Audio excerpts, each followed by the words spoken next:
Okay, so this is the next section. It covers 1.3 through 1.6. It is a ton of definitions. A lot of definitions and, of course, applications related to the definitions, but there's a lot of them. Now, one thing I want to point out is the notes for this section are posted online on the Canvas page, but, of course, I'm going to be going through it with you. So if you want to have the notes up on the side, you certainly can. If not, I'm going to be going through these problems with you. We'll do almost all of them together this morning. So let's take a look. Define simple random sampling. So if you look at your notes, the definition is there for you. Simple random sampling is sampling from a population randomly such that there's an equal chance of things occurring. So just as a quick note, recall from the last class that this would be our population. If we want to kind of make generalizations about the population, we can take a sample of that population, a smaller group from that population, and then hopefully that sample tells us a little bit more about the population without going through all of the work of sampling or surveying or studying the entire population, right? So there are multiple ways to sample, and that's what we're starting to talk about here. And so one of the ways to sample is known as random sampling. So taking a smaller subset from the population, we can do it many different ways. One way is known as random sampling. So find the one that fits that definition. What are you looking for? You're taking it from the population. You are making sure that it's random. And there's an equal chance, that's the key, of people getting selected. Which one is that for me? Let's see here.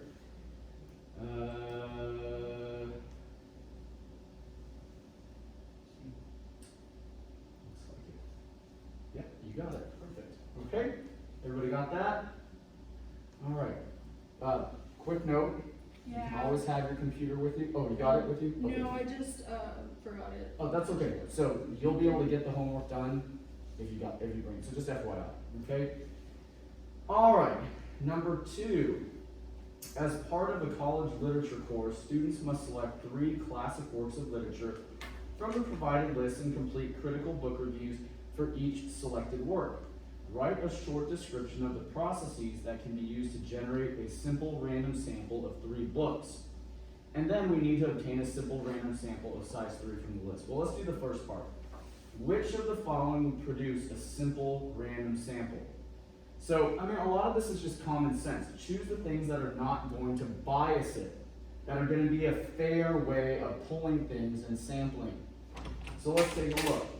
Ask someone their opinion on which 3 books are best and select those 3. That, of course, is not going to be random, is it? So that's going to have some bias. List each book on a separate piece of paper, place them in a hat, and pick 3. That looks pretty good, right? That's going to be more random. Next one, number the books from 1 to 9 and use a random number table. We're going to get to use one of those in a moment to produce 3 different 1-digit numbers corresponding to the book selected. That's good because, again, you're trying to avoid bias. Unless that's your intention, you certainly can do it that way, but of course that would create a bias in it. And if you're trying to get more of a fair sample, then this is one way to do it. List the names in alphabetical order and take the first 3. Of course, that's going to bias towards the top of the alphabet. So that's not what we want. So those are 2 ways to obtain a random sample. Okay, next.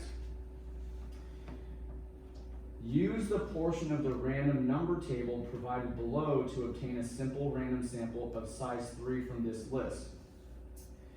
If you start on the left and take the first 3 numbers between 1 and 9, what 3 books? Okay, so I want to show you this. I'm going to pull up. You're going to need to come up here because you got to know the book list. So here's my book list. Okay, I'm going to lay it off to the side here and we're going to go through this together. So you want to pull up your book list and notice how each of the books are labeled 1 through 9. In other words, we've assigned a number to each of the books. You guys follow me? All right. Now, this random number table here is going to help us randomly pull our list of how many books do we need? 3. It could be 4, it could be 5, it doesn't matter, but we're going to need 3. Let's see how this works. We're gonna work left to right, starting over here. So you wanna start here. What number is this first one? This is a 9. If there is a number 9 on this list, that is gonna be our first selection. Is there a 9? Yes, there is. So this would be our first book, randomly chosen. Because did we pick out these numbers? No, these numbers were just randomly generated, and there it is. What's the next one? An 8. Do we have a number 8 on our list? Yes, we do. So this would be the second book randomly pulled. Follow me so far? Let's look at this one, a 9. That takes us back to here. Did we already pull that book? So that's not going to be relevant to us. How about this? Another 9. Not relevant to us again because we already used the 9th book. Agreed? Okay. What's the next number? A 0. Is there a 0 book? No. So that number doesn't apply to us. You guys following me so far? If the number does not apply, you just don't use it. So just as an example, if there were only 4 books on the list, only the numbers 1 through 4 would be used for this. Do you guys follow? The other numbers, if they show up, just don't apply. Okay. Let's look at the next one. 7. Do we have a 7th book? Yes. And that would be our third. Now, if they asked for 4 books, we would keep going. 5 books, keep going, and so on and so on. If they asked for less books, we would have stopped earlier. Do you guys follow me? Okay. So for my answer, my first book should be Pride and Prejudice. That eliminates these 2. Second book should be Death of a Salesman. That eliminates, well, none of them. They're still good, my remaining 3. Third book is Huckleberry Finn. These 2 are out. E is the correct choice for me. Does that make sense, everybody? Hopefully you got that right. That random number table can be a little bit tricky if you don't know how to work it. But once you get used to it, it's not a big deal. Make sense? Any questions about that at all? All right, let's keep on going. All right, number 3. So in number 3, we have another one of these applications of what we've discussed. So let's read through this. Suppose you are the president of the student government. You wish to conduct a survey to determine the student body's opinion regarding student services. The administration provides you with a list of names and phone numbers of 682 registered students. Okay. Discuss the procedure to obtain a simple random sample. Remember, you want to do it fairly, right? Fairly. Minimal bias. List the names in alphabetical order and take the first 5 names on the list. No. Ask the students to come to a meeting and pick 5 from those who come to the meeting. No, because then you're only going to get the people who wanted to go to the meeting, right? Which biases things. Number the names 1 to 682. Use a random number table. Obviously that works. List each name on a separate piece of paper. Place them in the hat and pick 5. Yes. So that's very similar to the previous problem's answer choices. Make sense? Okay? All right. Fantastic. Next. Now, all right. We are going to use a random number table to answer this one, all right? Now you're gonna wanna pay attention here because this works a little bit differently. So follow closely because this one is a slightly different way. Same similar concept, but slightly different. Ready? How many students do we need? Mine? 5. Yours might be different. That's the first thing you've got to know. How many students are you polling? Okay. Second, how many are in your sample? 682. That means from this table, I need 3-digit numbers. Okay. It's very important. 682 tells me I need 3-digit numbers. Everybody with me so far? Okay. Watch carefully. We're going to start right here. 3-digit number, 854. Can I find an 854th student out of 682 students? No. So that doesn't apply. Next, go down the list. 344. Is there a 344th student in 682 of them?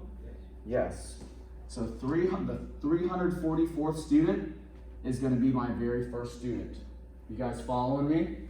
It's tricky if you don't pay attention. So this is my first student, number 344 out of 682. Got it? Okay. Let's keep going down the list. Is there a 974th student? No. Out. 945? No. 504? Yes. There is a 504th student in a total of 684 students. So that would be my second person to get randomly sampled. Following me, starting to get the hang of it. Let's keep going. 312? Yes.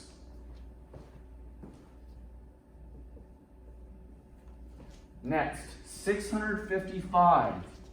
Yes, for mine. Yours, who knows? Your numbers might be different. Am I done? No, I need 5 students. I'm going to need to go one more. 382. Yes. Would I keep going if I needed more students? Yes, right? I just keep working down the list, and if the number didn't show up there, was out of range, I would just not use it. Make sense, everybody? Did you get yours correct? All right, I'm not going to type mine in. You get the idea, okay? Any questions about that? All right, great. Actually, I do have a question. Sure. So you have 5-digit numbers here, correct? Mm-hmm. So let's say that you get all the way down to the bottom and you Run now out. have your 5. Uh-huh. So when you go to the next set, is it the first 3? Great question, yeah. So it's using by column. Okay. So you would exhaust this column, and then you would start going down this column. Okay. So that's actually a fantastic question, and I'm glad you asked it.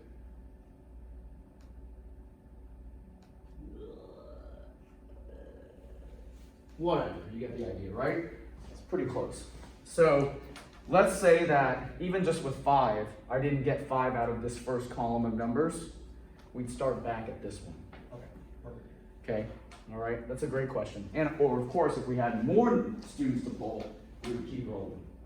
Okay. And this is just a portion of a larger number table. So these random number tables come in giant pages. Okay, they're just simplifying it for us. Okay, are we all right? Okay, all right, moving along. Let's go to the next one. We've got a lot of definitions coming up. Well, I probably shouldn't have erased that population sample, but you guys get the idea. You might have to draw it up again. It's fine. Okay, so number 4 says a blank is obtained by dividing the population into groups and selecting all individuals from within a random sample of the groups. So if you look at your notes again, go back to your notes, I define all of these for you. So you gotta look at the definition. Dividing the population into groups. Well, if you look at your 5 different ways of sampling, this falls under what is known as a cluster sample. Okay?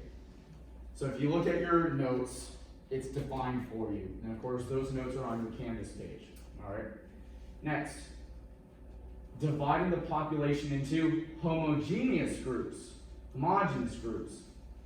and randomly selecting individuals. Which one goes with that? It's known as a stratified sample. Okay? Now, your definitions might be a little bit different, so you might be having to find the definitions that go with yours, but just go off of my list and find the one that matches yours, okay? Next.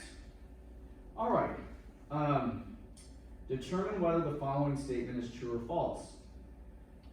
Inferences based on voluntary response samples are generally not reliable. So that's another way of saying that is conclusions, inferences that are drawn or based on people who voluntarily respond to you are usually not reliable. That's true. Why? Because people who usually respond to you have a certain probably bias, and on top of that, you're not getting the opinions of who?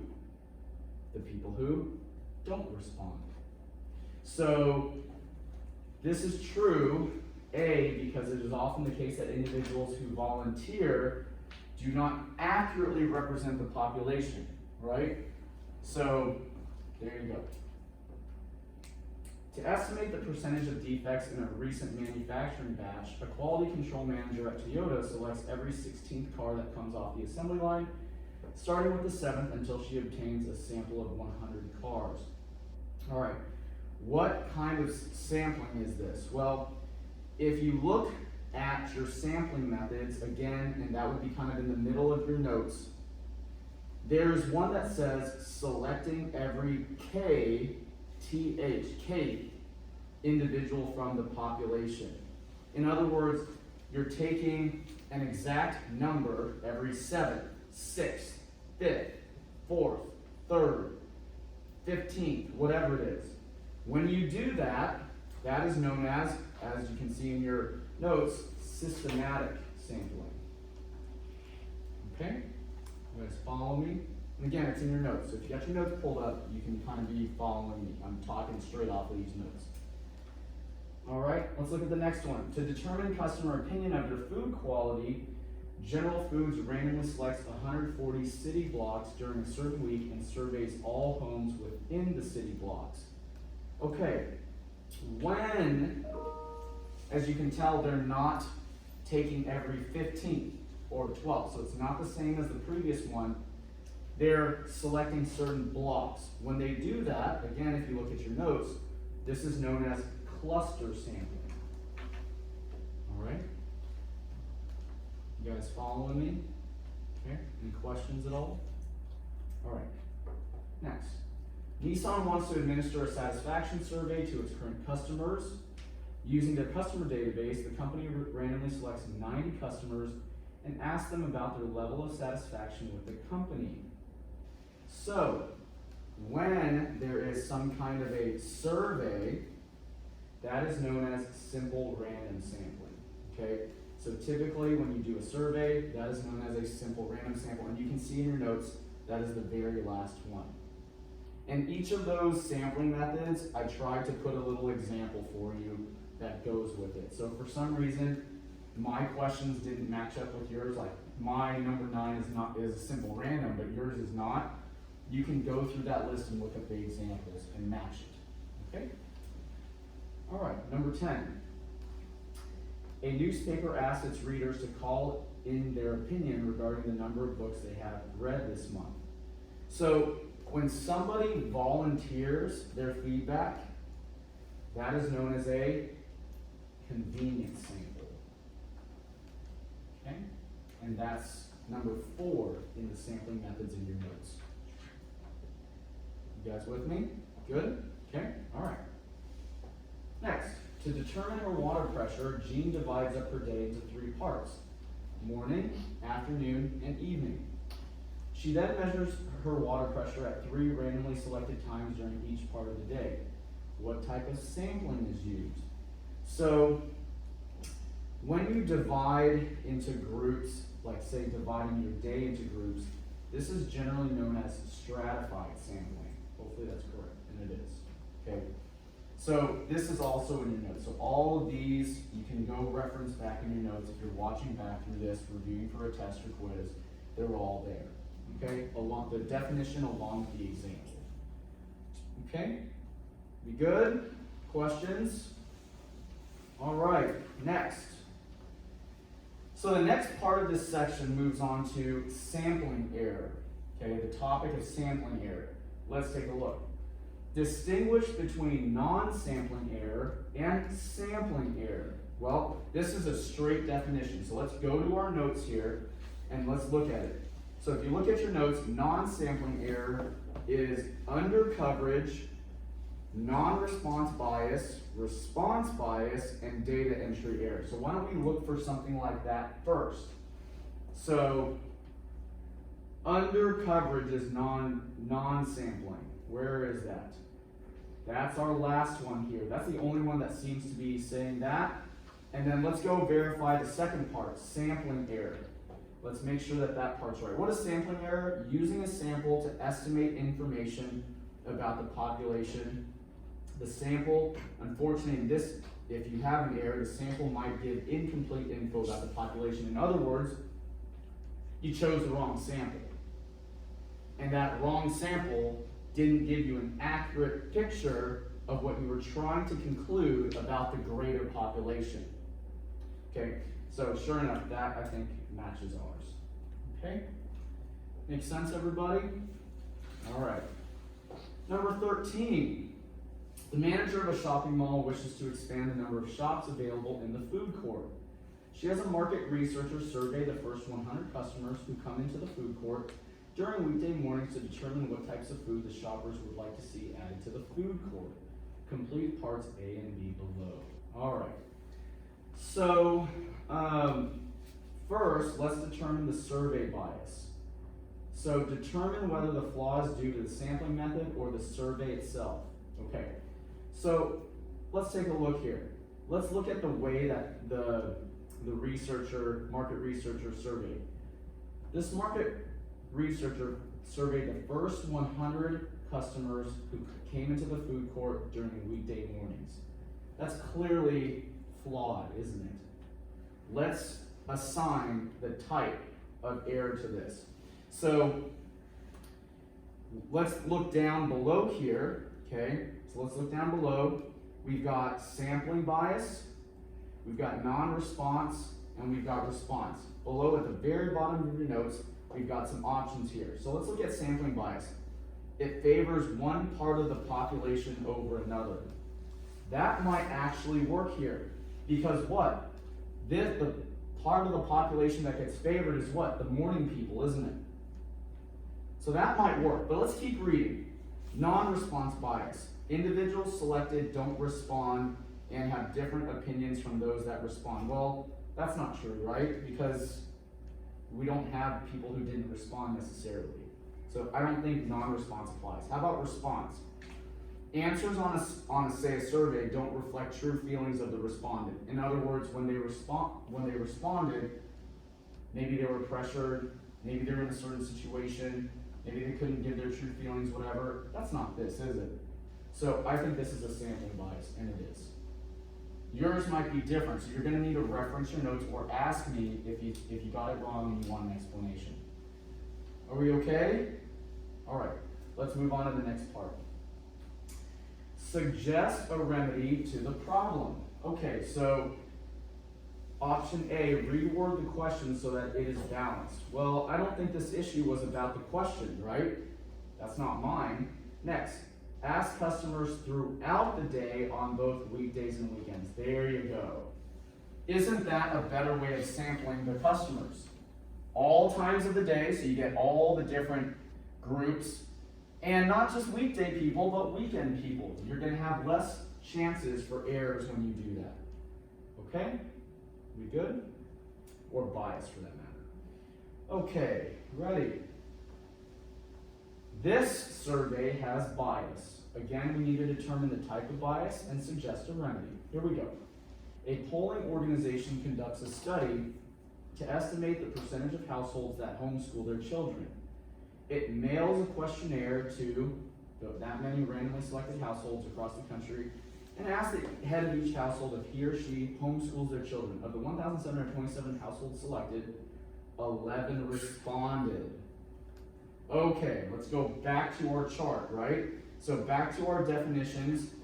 Let's go through this. What is response bias? Answers on the survey don't reflect true feelings of respondent. That's not really true because our problem is that only 11 people responded to this. It's not what they responded, it's the quantity of responses, right, everybody? So response bias is not the problem here. Let's look at the next one. Non-response bias. Okay, that's starting to look a little bit better.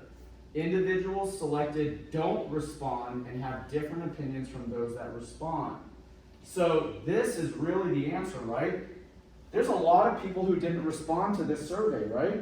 And if that many people, basically almost everybody, don't respond, certainly you've got some opinions that you don't know about. So this would be a non-response bias. All right, so let's find a resolution here. The polling organization should mail the questionnaire to each person in the household. Maybe that'll work, so that's maybe an option. The polling organization should mail the questionnaire to a greater number of households. Well, if almost all of the ones that they first responded, that they mailed to didn't respond, you're probably going to have similar issues with others too. The polling organization should only select households in a single state. No, that would make it worse, right? That would be a different kind of bias. Polling organizations should try contacting households that do not respond by phone or face-to-face, right? So if the majority of people didn't respond to it, maybe we should try contacting them another way. And that should be the answer. It is. Okay? We good? Questions? All right. Another one, just like before. So to determine the public's opinion of the police department, the police chief obtains a cluster sample of 15 census tracts within his jurisdiction and samples all households in the randomly selected tracts. Uniformed police officers go door to door to conduct the survey. Oh boy, already we see a problem, right? Especially with the current climate, right? You get a cop knocking on your door asking you to respond to a survey. Maybe with their hand on their gun? Nah, I'm just kidding. I got a lot of really good police officer friends, but just having a police officer show up to my door might put me in an interesting predicament in terms of my responses, right? So we already kind of can see what's going to happen here in my problem. So I think this one is going to be what? A response bias, right? Response bias, by definition, is when the answers on the survey don't reflect the true feelings of the respondent, right? And I might respond honestly because I have no issues with the police, but many people would not because they're afraid or they, think Big Brother's watching or so many different reasons why there could be a huge response bias here. So, response bias, okay. What is a possible remedy? Conduct face-to-face or telephone interview? I think that's the problem here, right? Given this specific scenario. Use systematic random sampling, conduct a polling without police. There you go. There you go. That might be a little bit better. All right, that makes sense, everybody? Okay. That was actually a really good application problem. All right, so there it is. We're going to move on to the next part of our notes. And so in your notes, this should be page 2 that we're at. And this is a ton of definitions here on this problem. So take a moment, finish whatever you're on, and we will get to that. All right, so let's take a look. We need to define all of these. So first definition is experimental unit. So if you look at your notes, experimental unit is a person, object, well-defined item that the treatment is applied. All right, so there it is. That should be the answer to that one. Now, as we're working on this, so we've got, I'll put it up later when we get to it. For now, we'll just deal with it for now. It's fine. All right, next, define treatment. So we're on to the next one. So treatment, if you look at the notes, any combination of the values of the factors on the explanatory variable. So it is not on any other variable other than the explanatory. Now I'll throw this on there, okay? So recall from the last class that we have the explanatory variable and then you have the response. So what you generally do is you apply a treatment to this to see what happens, okay? And that's what they're defining right now. So this should be the answer, yes. Any combination, in other words, any combination of things here applied to the explanatory variable to see what happens, okay? All right. Next, define response variable. Well, response variable by definition can be either quantitative or qualitative. And that's what the experimenter wishes to see how it is affected by the explanatory variable. So this could be a quantitative or qualitative variable for which the experimenter wishes to determine how it is affected by the explanatory variable. It always goes that direction, like in my little picture there, okay? All right, next, factor. What is a factor? By definition, it's a variable whose effect on the response variable should be assessed. So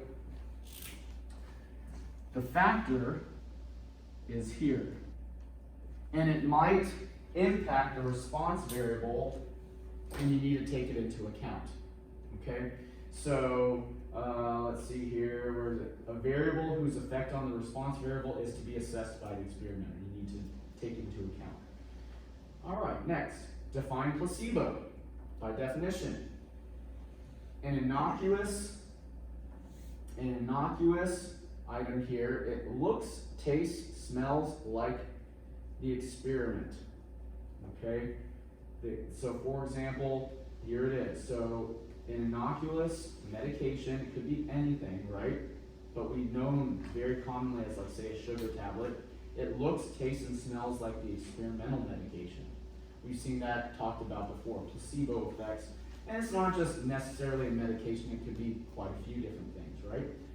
Okay, finally, confounding. We kind of talked about that in the last lesson. Let's look at the definition.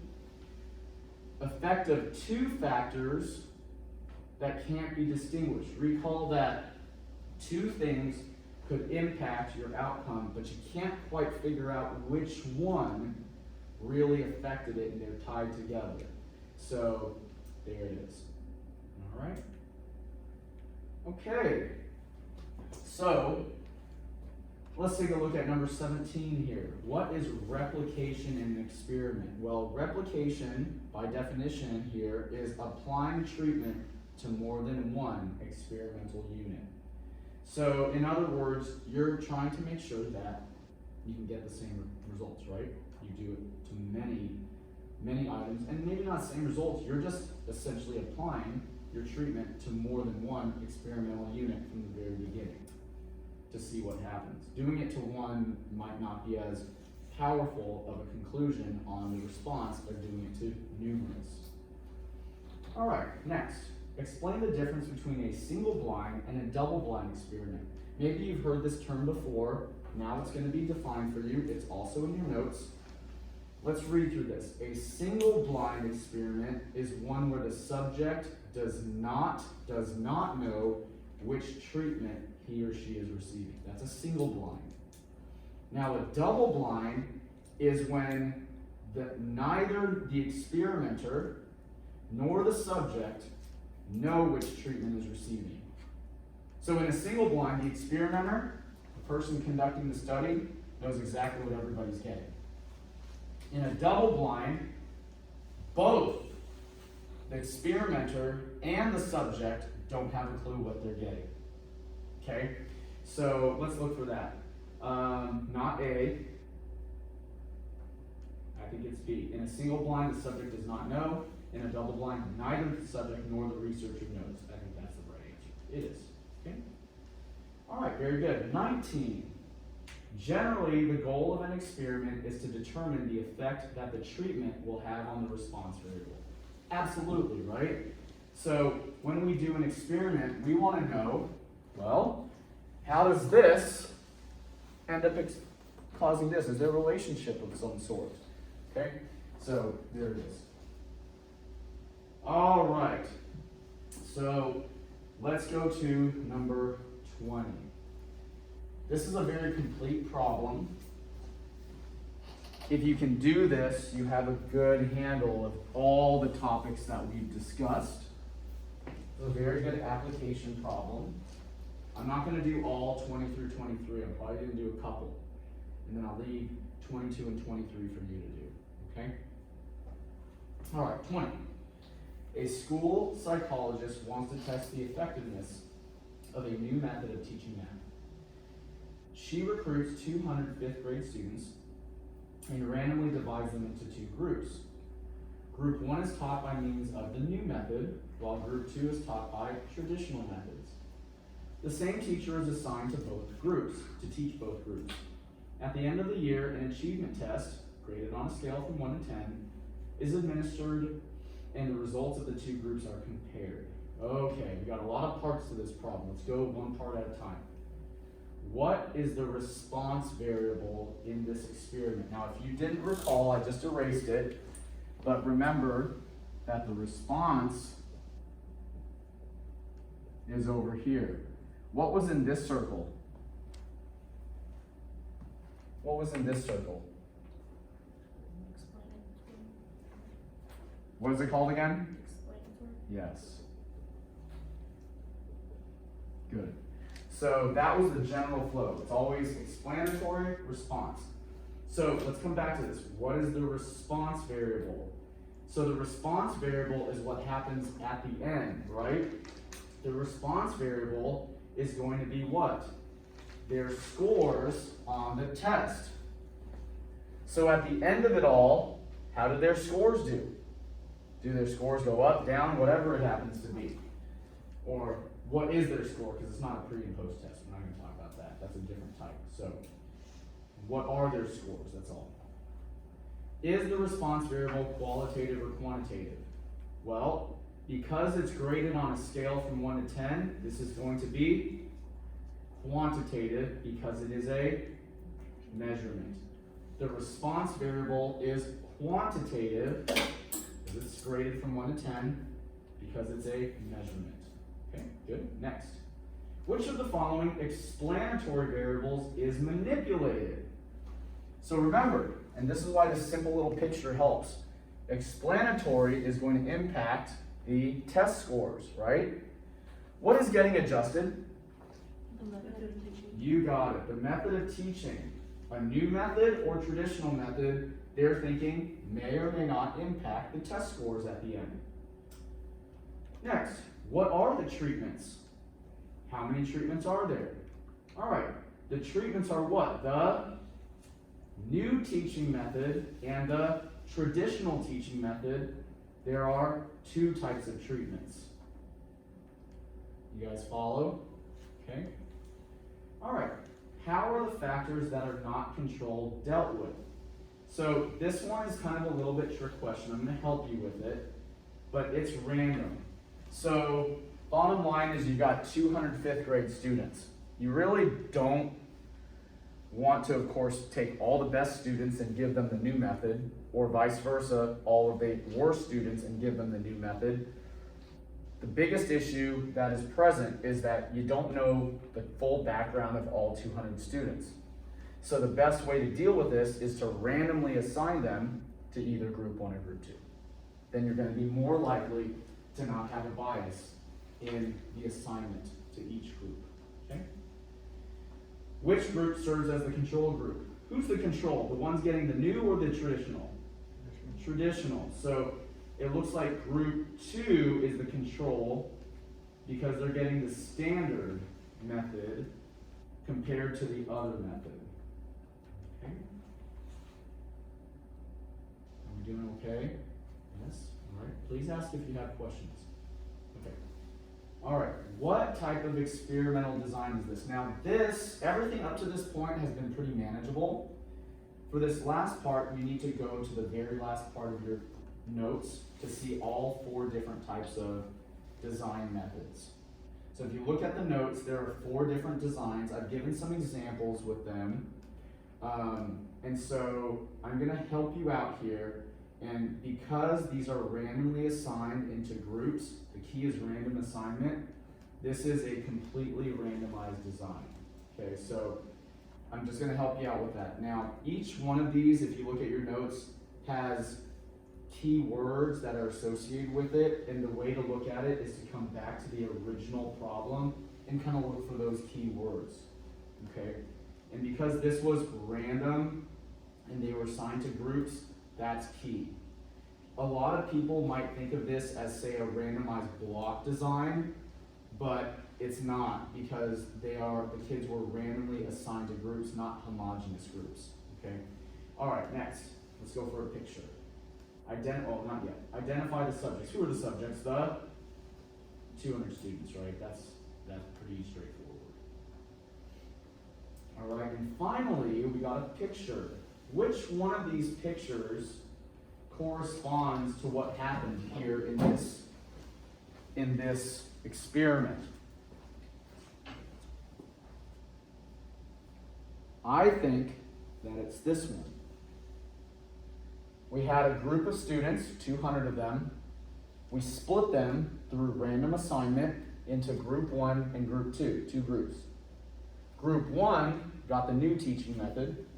Group 2 got the traditional teaching method. This was the first part, right? And then, at the very end of it, we came back together to compare the scores from the two groups. Make sense? Okay. All right. The reason why this one doesn't make sense is because each group didn't get split again into new and traditional teaching methods. So that one, the second option doesn't make sense at all. Okay, there you go. All right, 21, last question for the day, and then 22 and 23 are going to be on your own.